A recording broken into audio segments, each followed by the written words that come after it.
اسی لیے قرآن حکیم میں بار بار اس کو متاع الغرور کہا گیا ہے، دنیا کی زندگی کو یہ دھوکے کا سامان ہے، اور لعب اور لہو کہا گیا ہے، جیسے کھیل کود میں وقت نہیں پتہ چلتا اس طرح دنیا کی زندگی کا وقت گزر جاتا ہے اور موت جو ہے وہ آ دھمکتی ہے، اور انسان یہی سوچتا رہ جاتا ہے کہ ابھی شاید بہت وقت پڑا تھا، وقت سے پہلے شاید مجھے موت آ گئی ہے، اور یوں شیطان اس کو اور دنیا کی محبت اور دنیا کی جو آسائش اور زینت ہے وہ دھوکے میں ڈال دیتی ہے۔ تو یہ فطرہ مال اور دنیا کی محبت یہ ہے سب سے بڑا دجل اور فریب، اور اسی کا ایک سمبل بن کر بہت بڑا دجال جسے دجال اکبر کہا جاتا ہے، مسیح دجال، وہ بھی دنیا میں آئے گا اور وہ اسی سسٹم کا ریپریزنٹیٹو بن کے آئے گا۔ یہ ایک پورا دجالی نظام ہوگا جو ایسے شخص کو ویلکم کہے گا کہ جو شخص جو ہے وہ اسی معاملے میں ان کی لیڈرشپ سنبھالنے کے لیے آئے گا، اور اسی کو ہم دجال کہتے ہیں۔ اور یہ سارا دجالی نظام جو ہے یہ بیس کرتا ہے مٹیریلزم کے اوپر، مادیت کے اوپر۔ یہ پورے کا پورا فریب جو ہے دنیا کی زندگی کا، وہ یہ جو کچھ ہمیں مادہ نظر آ رہا ہے، دنیا کی جتنی آسائش نظر آ رہی ہے، اسی نے انسان کو دھوکے میں ڈال دیا ہے، اور یہی ہے اصل میں سب سے بڑا دجل اور دجالی نظام بھی یہی ہے کہ دنیا کی زندگی میں اس طرح لوگوں کو مشغول کر دیا جائے کہ انہیں آخرت کی بالکل ہوش اور خبر نہ رہے۔ بہرحال یہ جو دجال اکبر بہت بڑا دجال آنے والا ہے، اس کے حوالے سے یہ بات یاد رکھیں کہ یہودیوں کی ٹریڈیشن کے اندر یہ بات ملتی ہے کہ ایک مسیح نے آنا ہے، مسایہ نے، جو ہمارا خیر خواہ بن کر آئے گا، اور وہ خیر خواہ بن کر آیا اور آ کر چلا بھی گیا، لیکن ان لوگوں نے اس خیر خواہ کی قدر نہیں کی، اور وہ سیدنا عیسیٰ ابن مریم تھے علیہ السلام۔ وہ مسیح بن کر ان کے خیر خواہ بن کر آئے تھے، ان کو انہوں نے نعوذ باللہ دجال کہہ کر اور ولد الزنا کہہ کر اور پتہ نہیں معاذ اللہ کیا کیا الفاظ ان کے لیے استعمال کیے، اور انہیں ٹھکرا دیا۔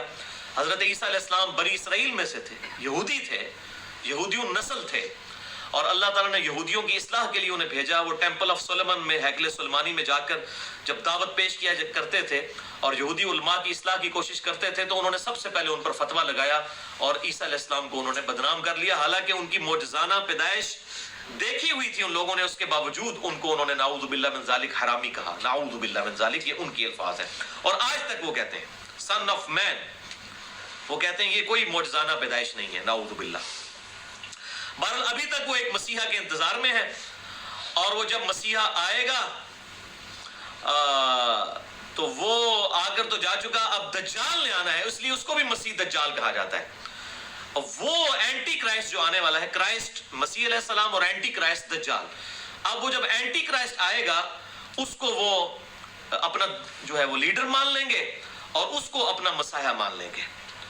تو اس کے اوپر پھر اس اعتبار سے میں کہتا ہوں کہ پوری انسانیت کا اتفاق ہے دجال کی پرسنالٹی کے اوپر اور مسیح علیہ السلام کی پرسنالٹی کے اوپر، کرائسٹ اور اینٹی کرائسٹ، اس کے اوپر سارے جتنے آسمانی مذاہب ہیں، چاہے وہ جیوز ہوں، کرسچنز ہوں یا مسلمز ہوں، سب کے سب اس کو مانتے ہیں، اور عیسیٰ علیہ السلام مقام لد پر اسے جو ہے وہ قتل کریں گے۔ صحیح مسلم کے اندر یہ حدیث موجود ہے، میں انشاءاللہ وہ ساری احادیث بھی بیان کروں گا۔ اور ایک غرقد درخت ہے جو صحیح مسلم میں ہی آتا ہے، وہ جو ہے یہودیوں کو پناہ دے گا، اور اس کی وہ کاش بڑی تیزی کے ساتھ اسرائیل میں کر رہے ہیں، یہ صحیح مسلم کے اندر حدیث موجود ہے۔ اور آپ صلی اللہ علیہ وسلم فرماتے ہیں کہ حتیٰ کہ یہ حال ہوگا کہ اگر کوئی یہودی کسی پتھر کے پیچھے بھی پناہ لے گا تو وہ پتھر بھی بول اٹھے گا، اے مسلم میرے پیچھے یہودی ہے، اسے قتل کرتے ہیں۔ اس کے اعمال کے سبب ظاہر ہے کہ ویسے نہیں قتل کیا جائے گا، تو میں اس میں کہا کرتا ہوں کہ وہ پتھر جو ہے وہ بول کے یہ نہیں کہے گا اے اہل حدیث، اے بریلوی، اے دیوبندی، اے شیعہ، وہ کہے گا اے مسلم۔ تو جو اپنے آپ کو مسلم کہتا ہوگا انشاءاللہ اس وقت تک امام مہدی کی برکت سے، عیسیٰ علیہ السلام کی برکت سے، یہ جو یہ دجالیت فرقہ پرستی کی جو ہے، جو قرآن حکیم کے بالکل صراحتاً خلاف ہے، یہ بھی انشاءاللہ تعالی ختم ہو چکی ہوگی انشاءاللہ تعالی۔ بہرحال اس حوالے سے میرے 2 لیکچرز بڑے اہم ہیں، مسئلہ نمبر 12 کے نام سے حیات مسیح اور نزول مسیح علیہ السلام، اور مسئلہ نمبر 127 بھی ہے امام محمد بن عبداللہ المہدی علیہ السلام کی خلافت کا قیام پوری دنیا کے لیے ہوگا، اور اہل سنت اور اہل تشیع کا اتفاق ہے اس کے اوپر یہ میں نے الحمدللہ 2 لیکچرز ریکارڈ کروا دیے ہیں، جسے شوق ہو تو وہ دیکھ سکتے۔ بھائیو، اس دجالی نظام نے مادہ پرستی کے اندر مبتلا کر دیا ہے پوری کی پوری انسانیت کو، مٹیریل کے اوپر۔ اور اللہ تعالیٰ نے انسان کو 2 سورس آف نالج دیے تھے۔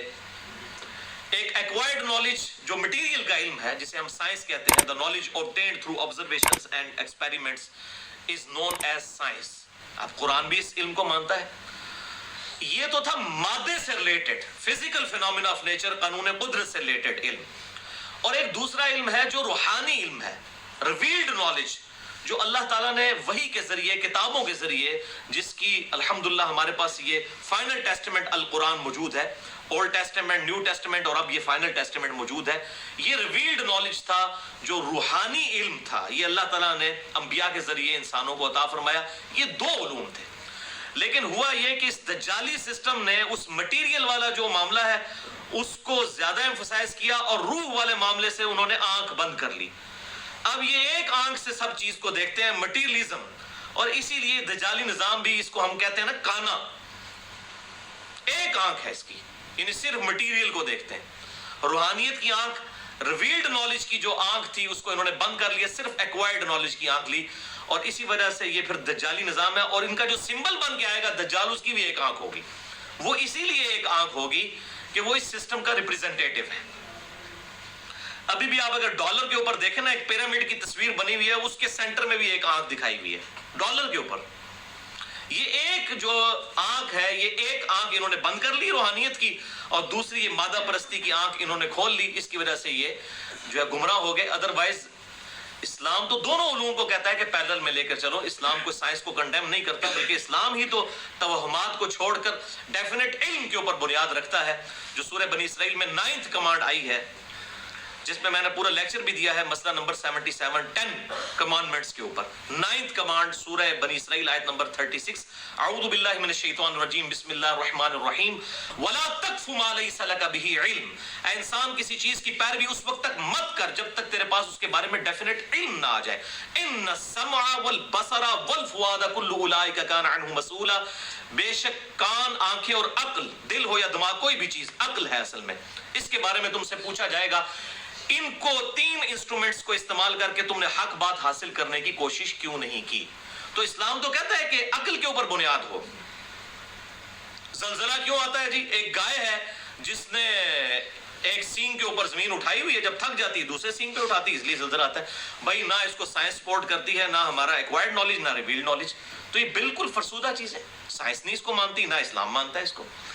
ہاں، سائنس ہمیں بتاتی ہے کہ ٹیکٹونک پلیٹس کے ڈسٹربنس کی وجہ سے زلزلے آتے ہیں، باقی سائنس پھر یہیں تک رہتی ہے، کیا، کیوں اور کیسے، what, why and how، یہ 3 سوال ہیں، لیکن سائنس صرف 2 سوالوں سے ڈیل کرتی ہے، what اور why، کیا چیز ہے اور کیوں ہو رہی ہے، کیسے ہو رہی ہے، اس کے اوپر وہ الٹیمیٹلی کہتے ہیں it is physical phenomena of nature، یہ قانون قدرت ہے، اس کے اوپر وہ بات ہی نہیں کرتے۔ اصل میں تو یہی سوال تھا، کیسے، کیونکہ ان تمام چیزوں کے پیچھے ایکسپلینیشن ہے گاڈ۔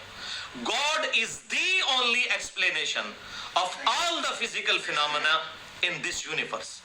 خدا ہی ایکسپلینیشن ہے، وضاحت ہے ان تمام فزیکل فینومینا کی، جو بھی قانون قدرت ہے پوری کائنات کے اندر، ان سوالات کا جواب صرف خدا کی ذات ہے۔ اس سے انہوں نے آنکھ بند کر لی، اس لیے یہ دجالی نظام بن گیا۔ تو فی نفسی ہی کوئی سائنس کا علم برا نہیں تھا، اور یہ میٹیریلزم پھر اس عروج پر گیا کہ آپ first law of thermodynamics, یا جو کنزرویٹو لا ہے اس کا میٹیریل کا، law of conservation of material, یا ہم اسے first law of thermodynamics کہتے ہیں، وہ یہی ہے کہ matter can never be created nor be destroyed. نہ مادے کو پیدا کیا جا سکتا ہے اور نہ تباہ کیا جا سکتا ہے۔ ہاں، ایک فارم سے دوسری فارم میں بدل سکتا ہے۔ مادے کو آپ انرجی میں بدل دیں، انرجی کو مادے میں بدل دیں، E = mc²۔ لیکن وہ ایک طرف یہ بھی کامیاب ہوئے ہیں کہ آگ کو، جو لکڑی کو جلا کے اس سے انرجی تو حاصل کر سکتے ہیں، لیکن اس انرجی سے دوبارہ لکڑی نہیں بنا سکتے۔ یہ اللہ ہے جو کروڑوں ٹن روزانہ لکڑی بنا رہا ہے سورج کی تپش کی وجہ سے، فوٹو سنتھسس کے ذریعے۔ تو یہ آئنسٹائن کا جو فارمولا تھا E=mc²، یہ فزیکلی جو ہے یہ پاسبل اللہ تبارک و تعالیٰ نے کیا اس کائنات کے اندر، بہت مظاہر اس کے موجود ہیں. تو اس کو بعض جو علماء جو ہیں آج کل خصوصاً سلفی علماء ہیں، میں نے دیکھا ہے کہ ان کے اندر عموماً فقہ کی بڑی کمی ہے. ڈاکٹر اسرار صاحب یہ بڑا کہا کرتے تھے، مجھے اس وقت بڑا غصہ آتا تھا، لیکن وقت کے ساتھ میں نے یہ چیزیں لرن کی ہیں کہ یہ سلفی علماء جو ہیں خصوصاً عرب کے علماء اور پاکستان میں بھی، ان کے اندر یہ ایک بڑا پرابلم ہے فقہ کی، ٹرو انڈرسٹینڈنگ کی، ویژن کی کمی ہے. تو وہ اس کے اوپر بھی لیکچر ریکارڈ کیے ہوئے ہیں کہ جی یہ جو first law of thermo dynamics ہے یہ کوئی شرکیہ قانون ہے. اور بھائی انہوں نے یہ جو قانون بنایا یہ انسان کے اعتبار سے بنایا کہ انسان مادے کو نہیں پیدا کر سکتا، نہ اس کو تباہ کر سکتا ہے، بلکہ ایک فارم سے دوسری فارم میں بدل سکتا ہے. گاڈ کے اعتبار سے یہ بات نہیں ہے. گاڈ کے لیے تو ہے کہ وہ تو کریشن ایکس نہیلو کرتا ہے، عدم ماں سے وجود بخشتا ہے. یہ انسانیت کے اعتبار سے واقعی ڈیفینیٹ لا ہے کہ مٹیریل کو آپ ختم نہیں کر سکتے، ایک فارم سے دوسری فارم میں بدل سکتے ہیں. تو بہرحال یہ ان کے علم کی کمی ہے، تعلیم کی کمی ہے.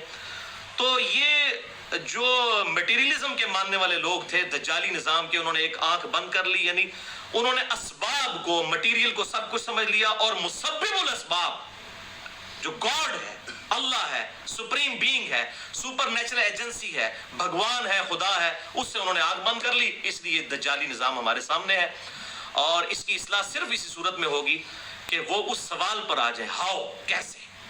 اس سوال کا جواب جو ہے ہمارے ریویلڈ نالج کے پاس ہے کہ یہ کائنات کے اندر جو کچھ ہو رہا ہے سب کی سب چیزیں ایک خدا کے کرنے سے ہو، الحمدللہ. تو بہرحال اس حوالے سے میں نے ایک الگ سے لیکچر بھی دیا ہے، مسئلہ نمبر 39 کے نام سے، علم سائنس